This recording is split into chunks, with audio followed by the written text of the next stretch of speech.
Good morning, everyone. Today we read chapter 11 Measurement, page number 92, part 2nd. Quick recall. Which of the following items can be weighted easily? हम किन वस्तुओं का वजन आसानी से माप सकते हैं? Pencil box, hair, lunch box. तो हम पेंसिल बॉक्स और लंच बॉक्स का वेट आसानी से माप सकते हैं, तो इस पर हम यस लिखेंगे और हेयर पर नो लिखेंगे। मेजरिंग कैपेसिटी, क्षमता को कैसे मापा जाता है? Capacity is the amount of liquid a container can hold. क्षमता द्रव की वह मात्रा है जो एक कंटेनर होल्ड किए हुए होता है। We use a measuring cylinder और a measuring beaker to measure capacity. क्षमता को मापने के लिए हम मेजरिंग सिलेंडर और मेजरिंग बीकर का यूज़ करते हैं। आपको विद डायग्राम भी बताया गया है कि सिलेंडर कैसे कहते हैं और बीकर कैसा होता है। आप इसको आइडेंटिफाई करना सीखें।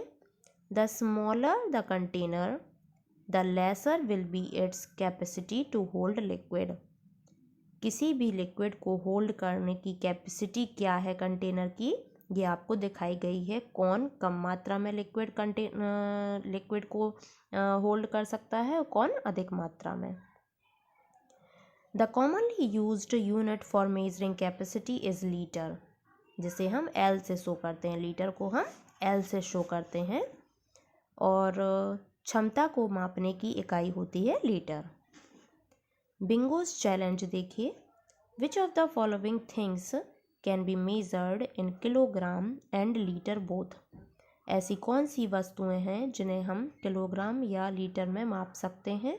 आपको 4 ऑप्शन दिए हुए हैं, oil, ghee, ice cream and sugar. तो इसका करेक्ट आंसर है घी। घी को हम किलोग्राम और लीटर दोनों में माप सकते हैं। Bingo's activity time. Measure and write the capacity of first the glass in which you drink milk and second your water bottle। आपको जिस ग्लास में आप मिल्क पीते हैं उसकी कैपेसिटी मापनी है और बताना है, और जिस बॉटल में आप पानी पीते हैं उस बॉटल की कैपेसिटी कितनी है ये आपको बताना है। This is your homework.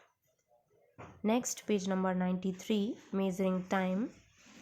The earlier times people took the help of natural events to measure time because they occur at regular intervals। प्राचीन समय में लोग प्राकृतिक घटनाओं के द्वारा समय को मापते थे क्योंकि वे नियत अंतराल से घटित होती थीं। For example, the time interval between one sunrise and the next is a unit of time called day। जैसे कि आपको एग्जाम्पल दिया गया है, एक सूरज उगने से अगले दिन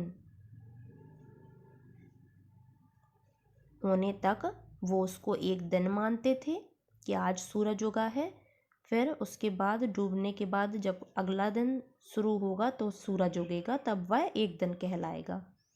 Similarly, the time period from one sunset to sunrise is called night।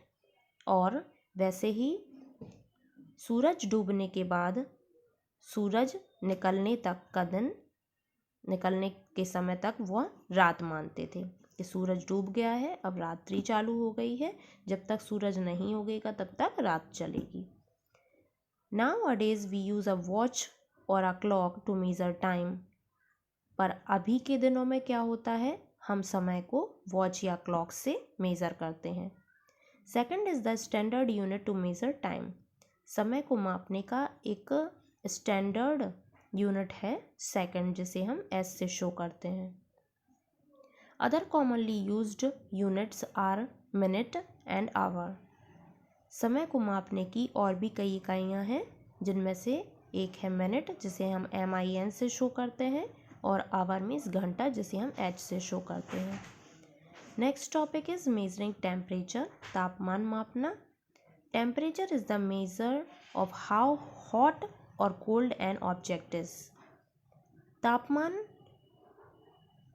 से हमें यह पता चलता है कि कोई भी वस्तु कितनी गर्म है और कितनी ठंडी। Remember, when you suffer from fever your mother takes your temperature with a thermometer.